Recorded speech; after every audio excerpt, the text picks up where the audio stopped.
Grant Field in Atlanta, Georgia was the site of perhaps the most infamous college football game of all time. Hi, everybody, and welcome to Short Shots, a look back at what happened this week in sports history. This is now Bobby Dodd Stadium, but it's still the old Grant Field that was built in 1913 for $15,000 with an original capacity of 5,600, about the same size of Harmon Geist Memorial Field, which is usually incorrectly referred to as Harmon Geist Stadium.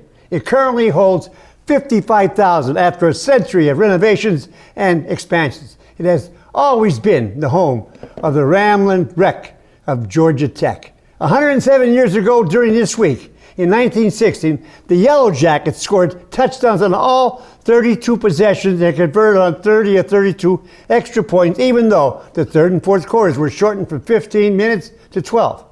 Georgia Tech ran up the score on Cumberland College 222-0, which was the biggest slaughter in college football history, and I think we could include pro.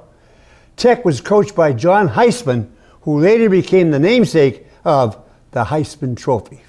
Also 97 years ago this week, October 10th, 1926, the St. Louis Cardinals won their first modern-era World Series with a 3-2 triumph over the Yankees in Game 7 at New York. The score stood at 3-2 with the bases loaded and 2 out in the Yankee seventh.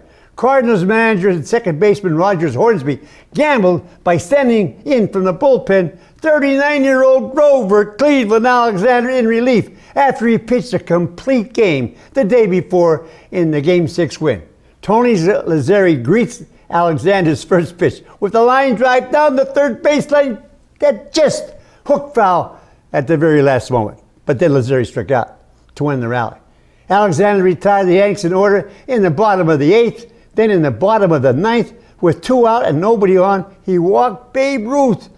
With the Babe on first in the season before, he hit 60 dingers with not one still attempt during the entire season, and his team down by 1 run in the 7th game of the World Series.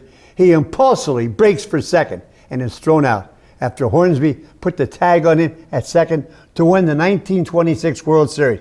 No World Series ever ended that way. What was the Bambino thinking with Lou Gehrig at the plate? Mother of God. Hey, thanks for watching. Till next time, you good sport. Stay loose.